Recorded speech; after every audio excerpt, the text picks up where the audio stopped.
अस्सलामुअलैकुम बच्चों, आज हम उर्दू बाल भारती तीसरी जमात का सबक नंबर 23 रस की खीर इसके सवाल जवाब हल करेंगे। एक जुमले में जवाब लिखो। सवाल नंबर 1, किस चीज़ की खीर पकाई गई? जवाब, रस की खीर पकाई गई।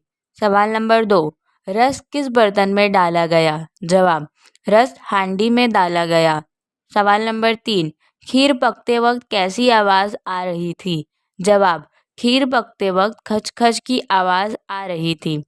सवाल नंबर 4, खीर किसको दी गई? जवाब, खीर पड़ोसन बी को दी गई।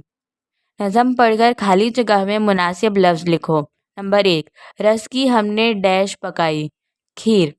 नंबर 2, पहले रस डैश का निकाला, गन्ने। नंबर 3, चावल धोकर डैश में डाला, रस। नंबर 4, खीर थी जैसे रस की डैश, मलाई। सरगर्मी, यहाँ गन्ने के रस में चावल की खीर पकाई गई है। खीर पकाने के लिए और कौन कौन सी चीज़ें इस्तेमाल की जाती है, इनके नाम लिखो।